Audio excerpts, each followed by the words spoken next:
Deus, querido Pai, nós queremos agradecer ao Senhor, porque o Senhor se faz presente aqui neste lugar. A Tua palavra nos diz: onde estiverem 2 ou 3 reunidos em Teu nome, o Senhor estará conosco. E nós queremos agradecer pela Tua presença.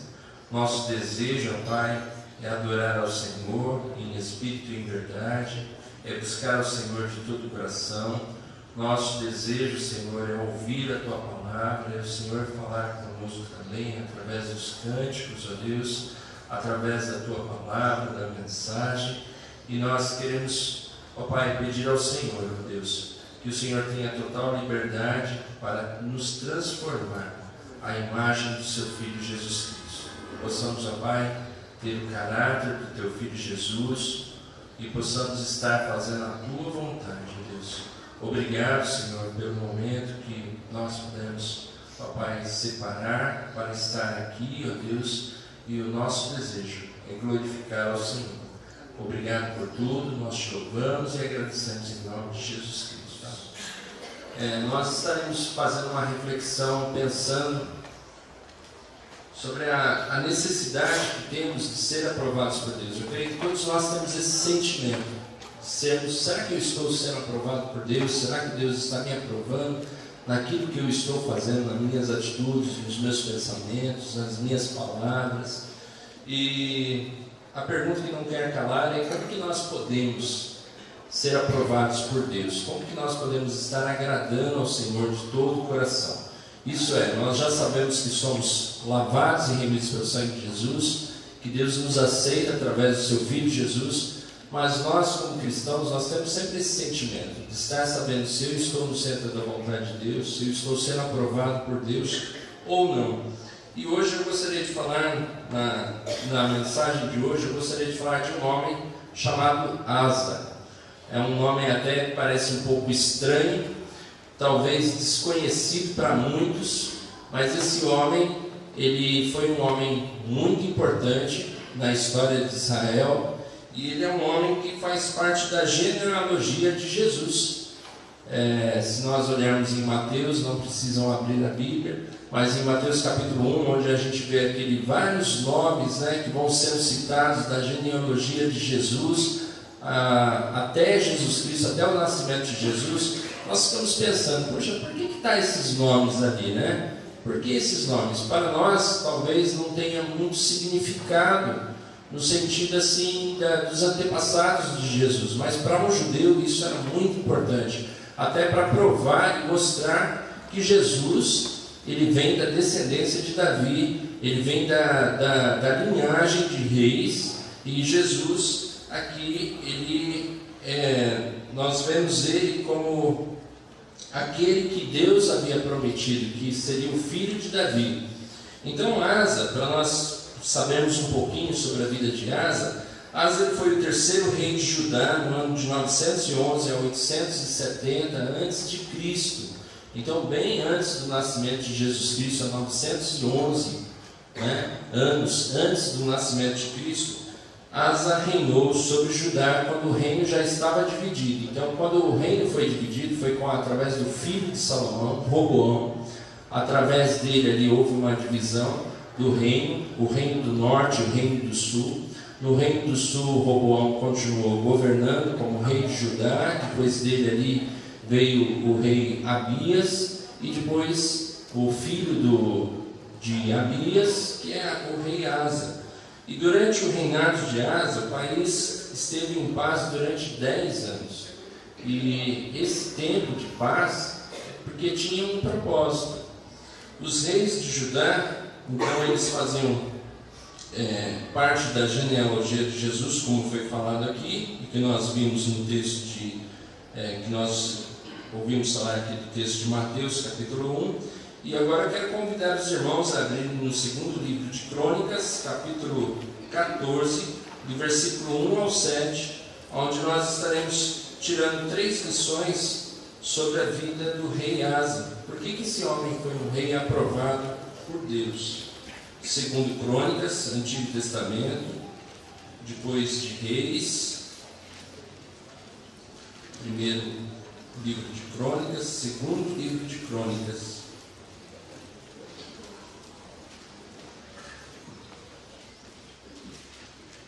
antes de Esdras. Segundo livro de Crônicas, capítulo 14, versículo 1 ao 7.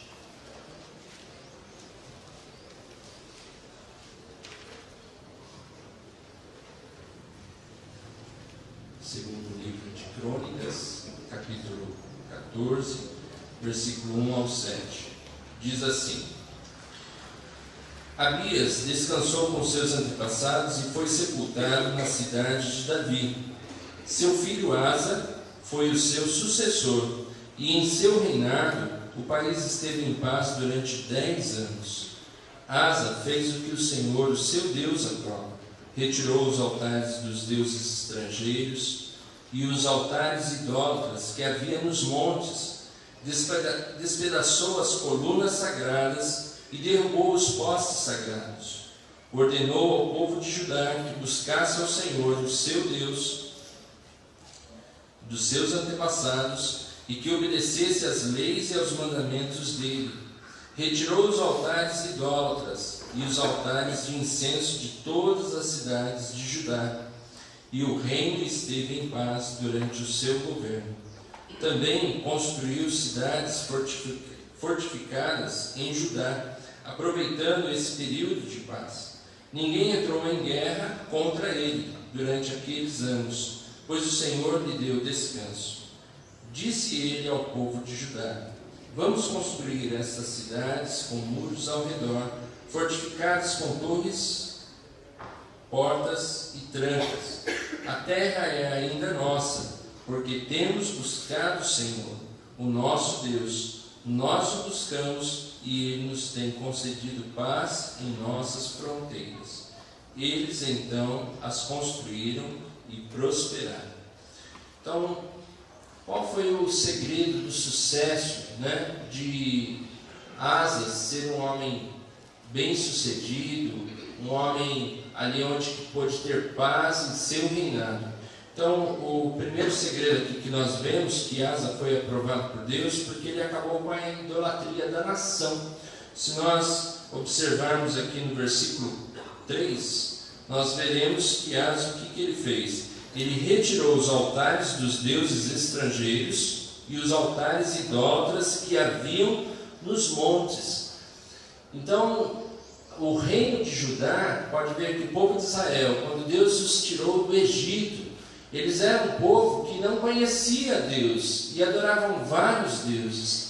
E quando Deus ele esteve ali com o povo e passou as leis para o povo, Deus disse lá, quando Deus passou os mandamentos para o povo, em Êxodo capítulo 20, Deus fala para o povo assim: olha, vocês adorarão somente a mim. Foi eu que tirei vocês do Egito, adorem somente a mim. O Senhor começa a passar para eles como ele deve ser adorado, como ele deve ser servido. Então Deus fala: não terás outros deuses diante de mim, nem no céu, nem na terra, nem debaixo da terra ou debaixo das águas. Não façam imagens de esculturas semelhantes do que sejam dessas situações, mas adore somente ao teu Deus. Aquele que adorar outros deuses, o que o Senhor estava dizendo ali? Será amaldiçoado até a 3ª e 4ª gerações. Mas ele será misericordioso e abençoará por milhares de gerações aqueles que servirem somente a Ele, o adorarem somente a Ele. Então Deus havia dado essas recomendações para o povo de Israel, mas muitas vezes nós vemos até lá no deserto que o povo acabava caindo no pecado.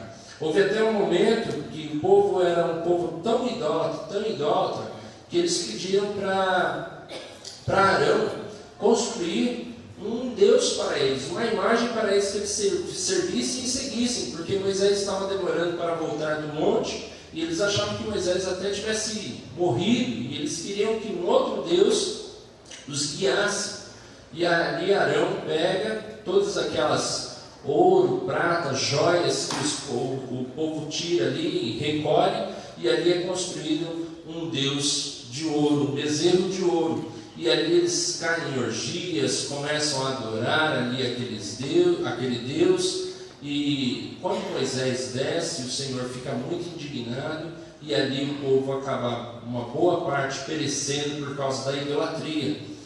Quando Deus até fala para o povo assim, olha, Deus fala para Moisés, esse povo é um povo de dura serviço, quer dizer, como um cavalo que se pegar e puxar ele pelo cabeço, né, puxar ele com a corda, pode até quebrar o pescoço, porque é um povo muito duro, de dura serviço. Chega um momento que Deus fala que não os guiaria mais. Fala para Moisés que eles iriam, mas Deus não estaria mais com eles. E o povo chora. E quando Moisés fala para o povo se acertar com Deus, o povo ali entrega todas as suas joias, ouros, pratas. Por quê? Porque era daquelas coisas ali que eles faziam imagens de escultura. Quando Moisés morre e Josué ele toma a liderança, Josué também ali a conduzir o povo, falar com o povo sobre como eles deveriam proceder, como que eles deveriam fazer, como que eles deveriam buscar ao Senhor. Nós vemos também que o povo, por várias vezes, acaba desobedecendo ao Senhor e adorando outros deuses, servindo a vários deuses. E aqui, quando o reino já está dividido, devido ao que Salomão fez também, casou com várias mulheres, onde essas mulheres serviam a outros deuses, e acabou ali se construindo então esses postes ídolos, esses lugares sagrados, esses deuses estrangeiros, então estavam espalhados por toda a nação de Judá. Então ali o rei Asa, o que ele faz? A primeira coisa que ele faz é retirar os altares dos deuses estrangeiros, dos montes e das cidades. Ele despedaça as colunas sagradas e ele derruba aqueles postes ídolos. Então, com isso, ele foi aprovado por Deus, porque ele estava fazendo aquilo que Deus queria que o povo de Deus já fizesse há muito tempo, e não estava fazendo. O povo ainda estava apegado a outros deuses. E Deus, o próprio Deus, ele fala, quando Josué estava conquistando as cidades, em Deuteronômio capítulo 7, versículo 25 e 26, Deus fala assim, olha, não traga nenhuma imagem, nenhum Deus de outra nação para a casa de vocês. Isso seria uma armadilha. Vocês vão ser destruídos, assim como essas imagens serão destruídas, vocês serão destruídos também.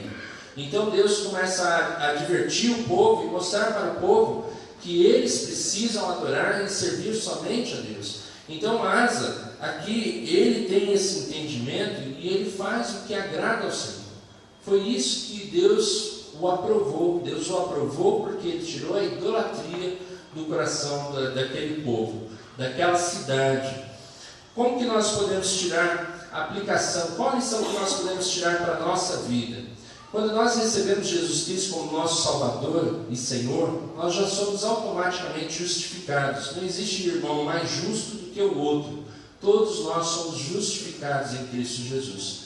Só que dentro de nós ainda, nós temos ainda a nossa velha natureza, e ela está ainda muitas vezes apegada a coisas lá do passado, onde estão tomando o primeiro lugar de Deus. Nós somos justificados, mas nós também somos regenerados. A regeneração ela é feita por meio da santificação. E o que é a santificação?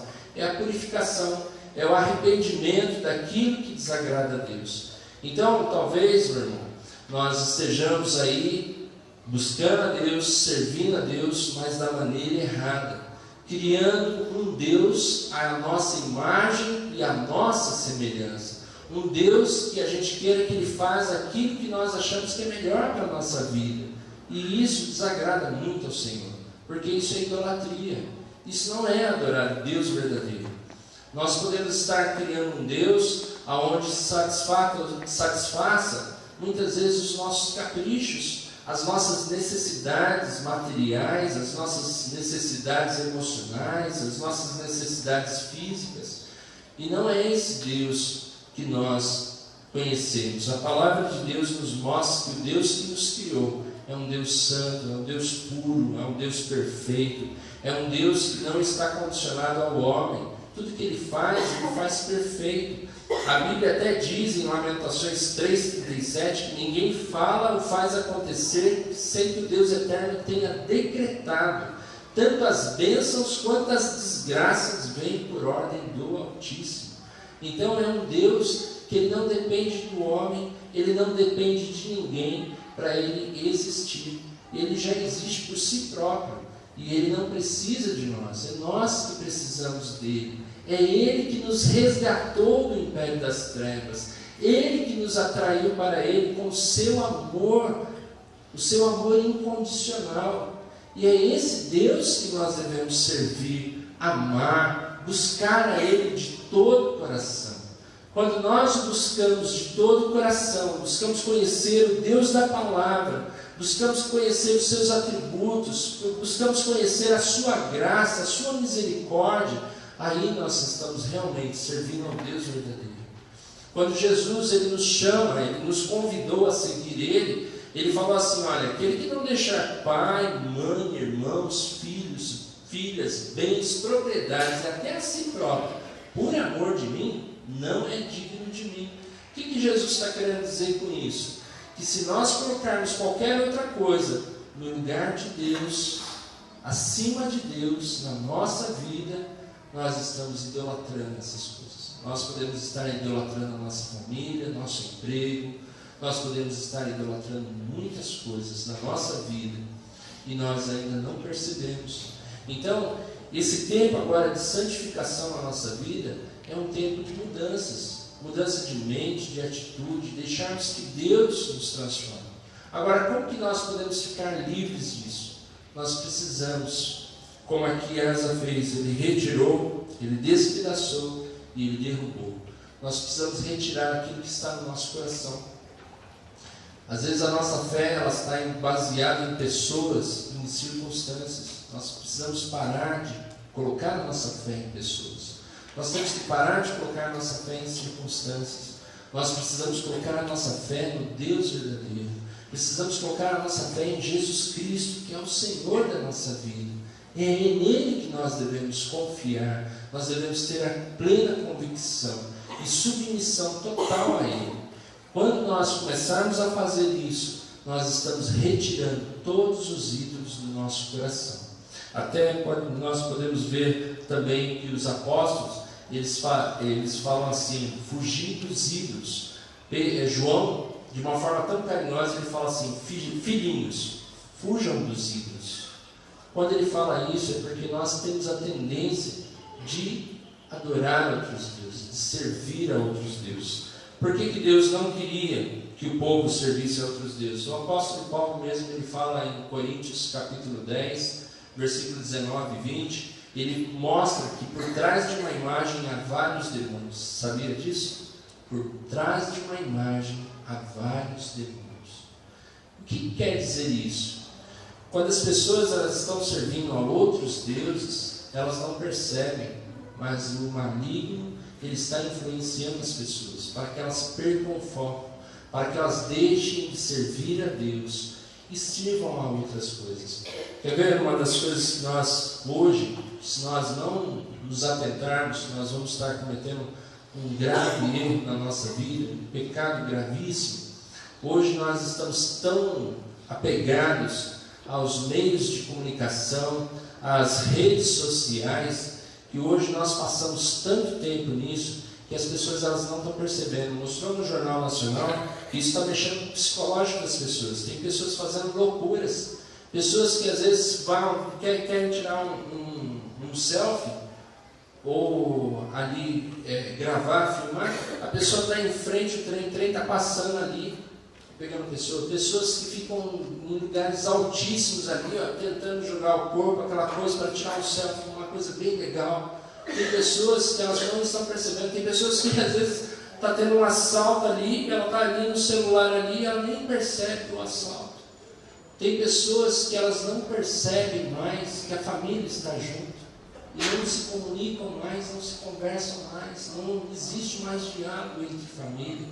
Eu não estou dizendo que as pessoas, que os crentes agora não devam ter mais nada disso, que deva quebrar o celular, que deva tirar as redes sociais. Não é isso. Nós não devemos deixar que essas coisas nos dominem, que elas tomem o primeiro lugar na nossa vida. E hoje muitas pessoas, elas estão adorando a sua própria imagem, elas estão adorando a si próprias. Elas estão fazendo de Deus a sua imagem e a sua semelhança, não a imagem e semelhança de Deus. Então Deus está nos alertando para isso. Você precisa retirar tudo aquilo que toma o primeiro lugar de Deus. Os ídolos do coração só serão destruídos quando confessarmos e abandonarmos completamente. A palavra de Deus diz: se confessarmos os nossos pecados, Ele é fiel e justo para nos perdoar os pecados e nos purificar de toda injustiça. Talvez você diga assim: mas é muito difícil, eu não consigo, nem orar eu estou conseguindo mais. Eu quero dar uma boa notícia para você. A palavra de Deus em Hebreus 13:5 diz que eu nunca o deixarei, jamais o abandonarei. Então Deus é poderoso para fazer infinitamente mais do que pedimos ou pensamos. Ele sabe da nossa estrutura, Ele sabe da nossa fraqueza, das nossas dificuldades, mas você precisa confiar nesse Deus poderoso. Em Judas diz assim, que aquele que é poderoso para guardá-los e impedi-los de tropeçar, mas apresentá-los diante da sua glória, sem mácula, sem ruga, diante da presença de nosso Senhor Jesus Cristo. Deus está trabalhando pela nossa salvação. Nós podemos confiar no Senhor, nos agarrar a Ele completamente. Em 1 Coríntios capítulo 10, versículo 13, diz assim, que não veio sobre nós tentação que não fosse humana, mas Deus é fiel, que não deixará que nós sejamos tentados além do que possamos suportar, mas na hora da tentação Ele nos dará o escape. Então o que Deus Ele quer de nós? Que a gente faça a revisão de vida, purificação, verdadeiro avivamento. E nós podemos ver na história da igreja e também na palavra de Deus, que a igreja e o povo de Deus, eles somente eram avivados, havia um verdadeiro avivamento quando o povo se voltava para Deus, se purificava, se arrependia dos seus maus caminhos. E nós precisamos estar sempre fazendo essa revisão de vida, deixando Deus trabalhar em nossa vida e permitindo a Ele que Ele nos transforme. Asa também, ele foi aprovado por Deus porque ele ordenou ao povo que buscasse o Senhor. Nós vimos isso no versículo 4, que ele ordenou ao povo de Judá que buscasse o Senhor, o Deus dos seus antepassados, e que obedecesse às leis e aos mandamentos dele. Então Asa, ele foi um bom rei, um bom governador, porque ele se preocupou com isso. O que leva o povo a perecer? A palavra de Deus diz: meu povo perece porque lhe falta o conhecimento. Muitas pessoas estão aí perdidas. Eu estava até conversando com o Alfredo antes de começar o culto, e nós vemos quantas igrejas que hoje a solução para os seus problemas é o sal grosso. Você vai nessa igreja onde ali você passa por aquele sal grosso e ali vai tirar toda a maldição, todos os problemas da sua vida. O óleo ungido, onde você vai ganhar 8.000 promessas de Deus. A arca da aliança, aonde ali você vai depositar suas orações e suas orações serão respondidas. A nova aliança que Deus está fazendo, quantas mentiras! E tudo isso feito pelos falsos mestres, pelos falsos profetas, aonde foi anunciado ali pelo apóstolo Pedro, que haveriam falsos mestres que enganariam a muitos, e até, se possível, aos escolhidos. E o que Deus Ele quer de nós? Que a gente se encha do conhecimento dEle. O Senhor Jesus disse que a vida eterna é essa, que conheçam a Ti, o único e verdadeiro Deus, e a Jesus Cristo a quem enviaste. Nós só temos vida e vida com abundância através do pleno conhecimento de Deus e de seu Filho Jesus Cristo. Aí nós passamos a ter vida em abundância e nós não somos enganados nem levados por qualquer vento de doutrina satânica, qualquer doutrina, qualquer sofisma.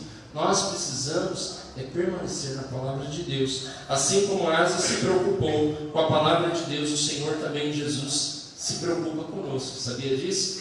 Ele disse assim em João capítulo 14, versículo 21: aquele que tem os meus mandamentos e os guarda, esse é o que me ama.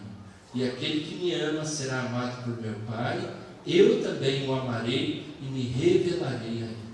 O Senhor Jesus, Ele quer se revelar a nós.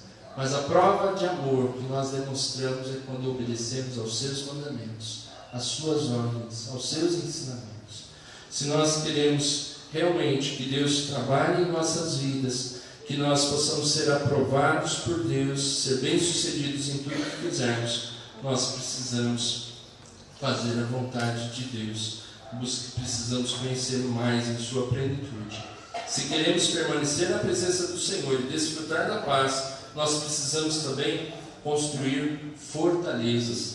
Asa, ele foi aprovado por Deus porque ele construiu cidades fortificadas. Versículos 6 e 7 diz assim: também construiu cidades fortificadas em Judá, aproveitando esse período de paz. Ninguém entrou em guerra contra ele durante aqueles anos, pois o Senhor lhe deu descanso. Disse ele ao povo de Judá: vamos construir essas cidades com muros ao redor, fortificadas com torres, portas e trancas. A terra é ainda nossa, porque temos buscado o Senhor, o nosso Deus. Nós o buscamos e ele nos tem concedido paz em nossas fronteiras. E eles então as construíram e prosperaram. Eu creio que um dos grandes perigos que nós cometemos é quando vem os tempos de paz, nós relaxamos, nós ficamos sossegados e aí nós acabamos caindo. De repente nós caímos e nós perguntamos: puxa, mas eu estava bem com Deus, estava em paz, o que aconteceu na minha vida? Por que caí? Porque nós não vigiamos, nós não construímos fortalezas em nossa mente e em nosso coração.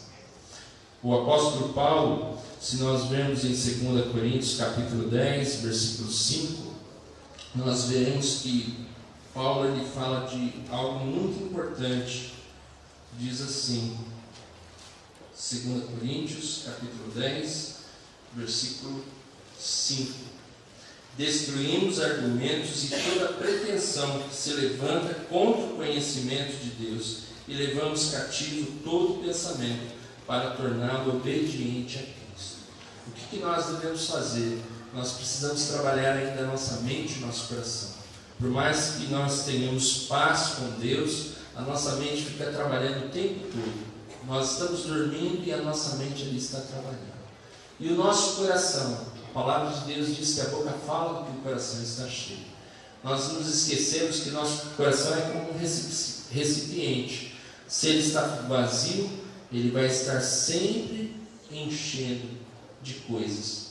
Assim como o povo de Israel, que todos os dias buscava o maná, só que eles não podiam guardar o maná para o dia seguinte, senão estragava. Então todos os dias aquele recipiente estava vazio e eles tinham que ir lá fora e buscar o maná.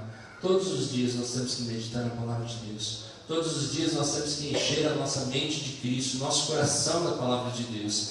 Jesus disse que aquele que de mim beber, rios de água viva fluirão do seu interior. E Jesus estava se referindo ao Espírito Santo, que o povo ainda não havia recebido, os cristãos não haviam recebido ainda. Então, quando nós somos cheios do Espírito Santo, nós somos como uma fonte onde jorra dentro de nós a palavra de Deus. Então, a nossa boca vai falar do que o nosso coração está cheio. Mas para que esse coração esteja cheio, nós precisamos nos alimentar todos os dias da palavra de Deus. Nós precisamos meditar todos os dias na palavra de Deus. Nós precisamos ter esse relacionamento em falar com Deus todos os dias, orar, buscar a presença do Senhor de todo o coração.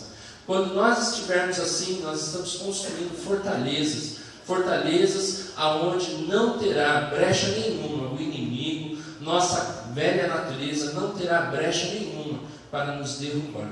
O que nós precisamos é estar fortalecidos no Senhor. Para nós concluirmos, o segredo do sucesso de Asa foi então obedecer ao Senhor de todo o coração, tirando a idolatria da nação, levando o povo a buscar a Deus novamente e construir fortalezas sobre as cidades para impedir a entrada de inimigos. E eu quero fazer agora a você que talvez ainda não tenha entregado sua vida ao Senhor Jesus Cristo.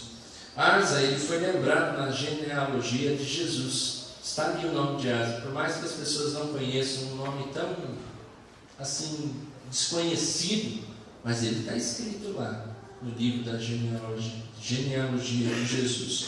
Passaram-se 2000 anos e ele ainda continua lá o nome dele. O seu nome está no livro da vida. Isso é muito importante. Às vezes a gente não dá tanta importância para aqueles... Quando a gente vai ler o livro de Números, então, vários nomes, aquela coisa que às vezes até cansa a gente, né? Mas já imaginou você lendo o livro da vida e você lá preocupado e você encontrar o seu nome ali? Isso te traz uma segurança, uma alegria muito grande.